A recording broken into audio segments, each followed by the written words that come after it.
Hey guys, welcome back to another Unreal Engine 4 tutorial. Today I'm going to be showing you how to open a gate or just fire off a level sequence or an animation or anything by the pull of a lever or the press of a button. You can customize this however you want, but this is the specific example that I was asked to do. And this is also with animations. So I've downloaded and retargeted an animation from Mixamo here. I've just retargeted it for the UE4 mannequin. So it's just a very simple lever pull like this. And then I've also made a very quick lever as well, which looks like this. So it's very quick, it's untextured, doesn't look that great, but obviously you know what it is, it gets the job done. So without further ado, let's get right into it. So what you're going to want to do is have a gate blueprint, or whatever you want to actually open. So for example, I've got a gate, but it's more of a drawbridge because I'm going to be just rotating it like that. So you want to make sure that you have your static mesh in a blueprint form. And the reason I can rotate it like that instead of it being in the middle is because in this blueprint here, which you can open up right away now, I have this above the center of it. So that's the axis point, so that's where it will rotate around like that. So like I say, open up your blueprint right now for your gate or whatever you want to open. And you want to just first off make sure simulate physics is turned off. And then we'll hit compile. And again, make sure that this is up here so you can rotate it however you want. Again, hit pile, and then we'll minimize this. And what we're going to do next is actually create the animation for it. So what we're going to do is go to cinematics up here and add level sequence. Now there are different ways of doing it, but this is, I found, to be the easiest way to show people and to learn. So if you just click add level sequence there and choose wherever you want this to be, so choose the name of it and where you want it to be. So I'm just going to call this gate underscore open underscore ls for level sequence.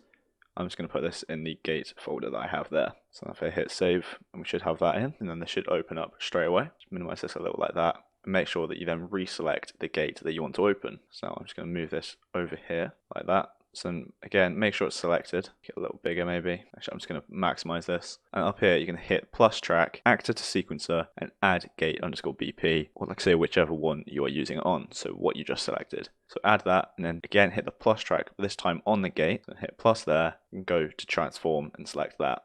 Then just open up this little arrow here. And so obviously you could use this however you want. So if you're just doing a gate which you want to open side to side like that, you would use the location. As I'm doing kind of drawbridge, I'm going to be using the rotation. So if I just maximize this again and then open the rotation one this time, what we're going to be doing is using keyframes. This is very similar to the old matinee sequence, but obviously they've got rid of that now, so we're using this instead. So I'm also just going to increase the time by dragging out this red line here, or you can go up to the playback options here and drag off end like that. So I'm just going to drag the end to 225 like that. So this up here is actually counting the frames. So this will be 225 frames, and if it's 30 frames a second, which is 7.5 seconds. So then what we're going to do is go to the very start of it here. As you can see up here where you are, which frame you're on. So we're going to start at 000 like that.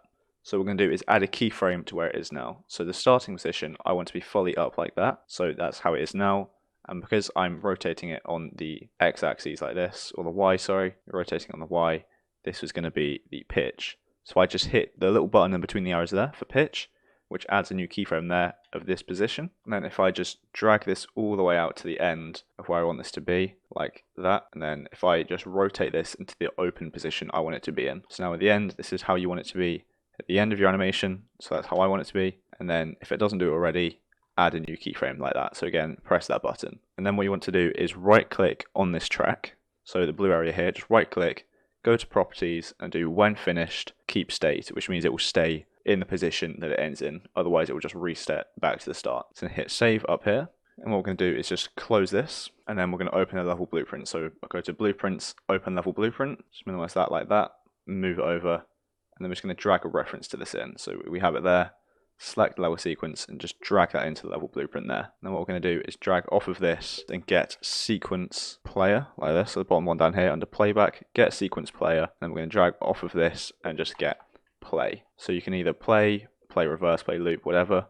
I'm just going to get the normal play, and then we'll plug this into when we actually flick the lever, which I'll set up in a minute. So just to test this, if we just get event begin play, plug that in there, hit compile. If we close this, as soon as we play the game, you should see that this will lower down like that, which works out perfectly fine. So again, I want to set this up, and when we pull this lever, it will then come down. So let's do that right now. So now what we want to do is open up our lever blueprint. So if you don't have that already, or button, or whatever, just create that. and open it up. So I already made it just to put this static mesh in. So I open up that blueprint, and then what we're going to do is add a box collision. So if we add component and then box collision up here, like this, and we're just going to scale this up to the size we want. So this basically means if you're in this area, so if you're in this box collision, then you can interact with the lever, so you can pull it or activate it pretty much. So I'm going to say it's around this size. So if you're in this area around the lever, you can activate it. So I just hit compile and then go to the event graph, and if I just delete these nodes here, and then reselect the box collision up there, right click and get begin overlap like this up here, collision for the box collision, add-on component begin overlap. And if I just get the end as well, so reselect that and get end overlap, so the same one for end like that. And then the other actor we want to be our third person character. So if we just cast to third person character, or whichever one you are using, so it's basically just your character. We do that again down here. Again, this is coming off of other actor. And then up here, we're going to get an interact key. So you can just use E, or what we can do is minimize this, go to edit, project settings, go down to input down here, action mappings, hit plus. I'm just going to call this one interact, and I'm going to set this to the E key. So I just go down, find this. There it is. And you set this whatever you want, E, F, it doesn't matter. But we now have that. Simply go back and then just search for that, so interact, there we go. And if we drag off of pressed for this, if we get a gate, that should go into enter, and then this goes into open, this one goes into closed. So if you press E, then you can go into this gate, and if you're in the box collision and press E, it can fire off this code. But if you're not in the box collision and you press E, then it won't do anything. So what we're going to do here is create a variable. So if we just hit plus there, and then we can make a variable called activated, question mark, or something like that, which basically means the lever is activated, so you can choose whichever works for you. Hit compile and make sure this is set to false by default. And if we just set this straight after the exit, so set there, and set this to true like that. And then here we can also play our sound effects or anything like that. We just drag off and get play sound at location. Sound, we can have whatever we want. So I think just for testing purposes, I'm just going to get the camera shutter, just so we know it works. For location, we're just going to use the location of the actor, so the lever. So if we just drag off this and get actor location like that, it's basically just going to get the location of the lever and play the sound effect there. So that should now work for that part.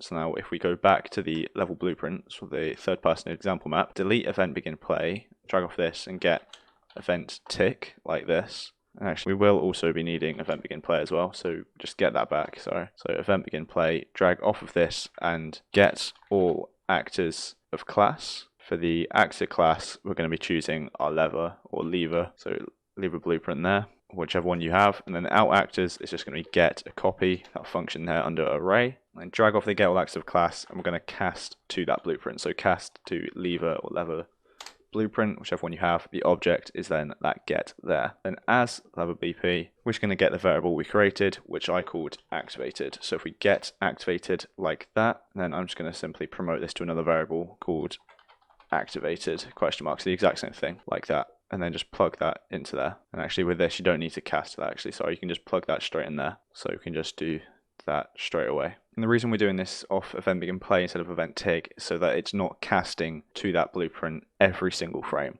Because event tick means it does it every single frame. What we are going to do off event tick is come off of this and get a branch with the condition of activated like that. And obviously we're going to come off of true and go into play there. And again, this is where we can play sound effects. So basically, if activated is true, it's going to play this sequence that we created. And again, you can then play a sound effect here as well. So play sound at location. We'll make this whatever we want. So we can have this as collapse queue, again, just to test. Location, we can just get the location of the player again. So get actor location from up there and just plug it in there like that. So if we hit compile, minimize and hit play to test this, you should see if we come up to this, if we hit E, you can see that nothing happens. And now this is because for some reason it's not firing off the interact key here.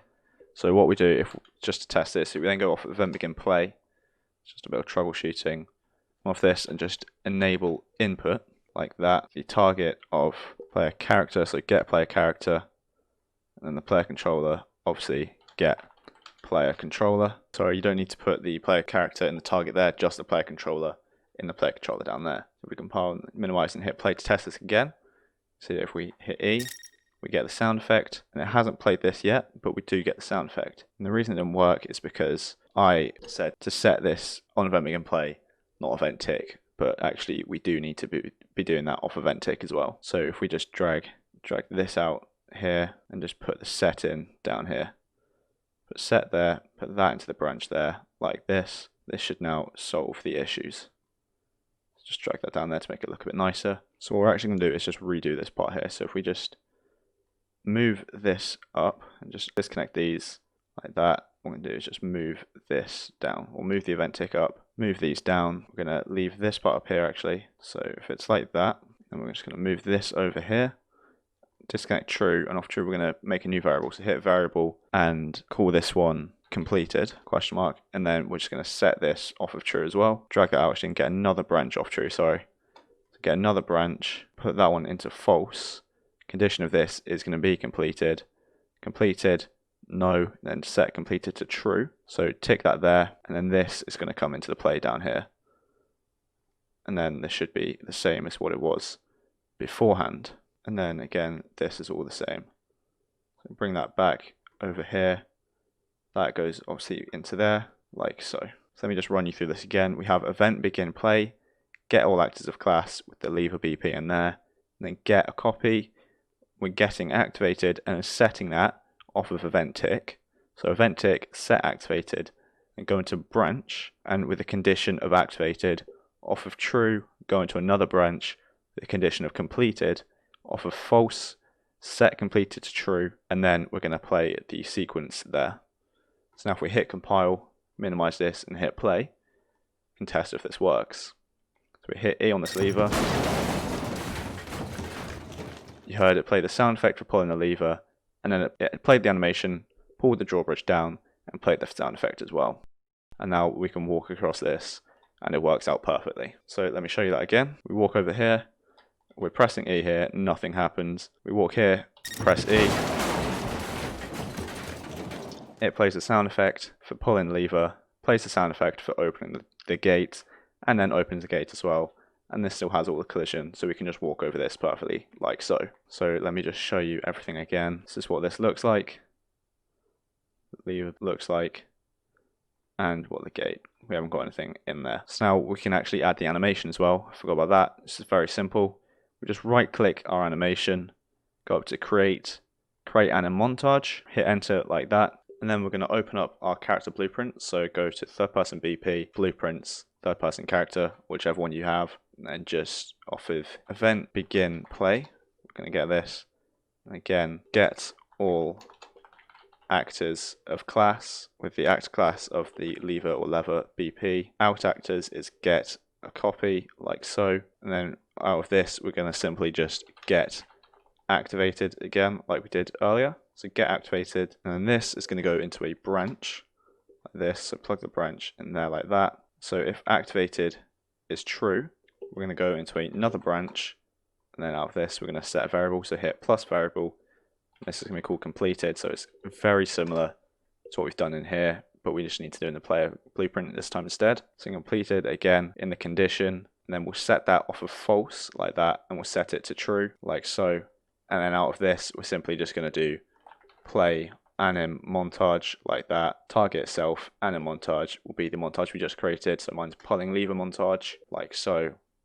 Actually, sorry, my bad. What we're going to do is just drag this down here, disconnect that, and we're going to promote this to a variable. Call this one activated, the exact same as that one. So like I say, this is pretty much identical to what we did in the other one, just in the player blueprint instead.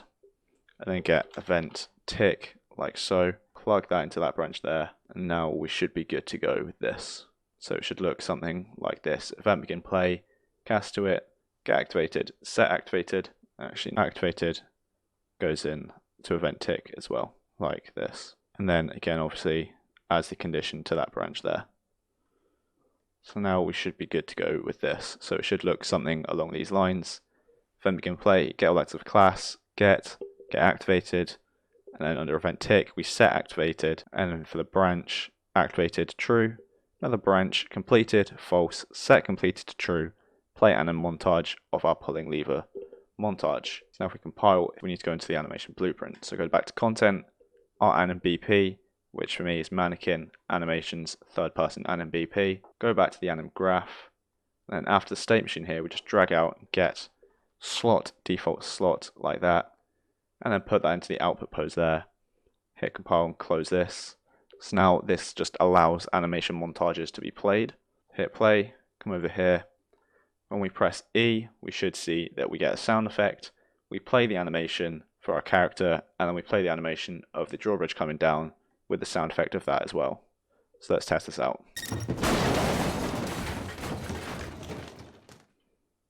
So that works perfectly. You can see we pressed E, we had the sound effect, we went into the animation, it played, we came back out, and this came down. So that works perfectly. So I think that'll be it for this video. We've done everything we wanted to do. We've set it up so that we can press E to interact, play a montage, and have this come down with sound effects.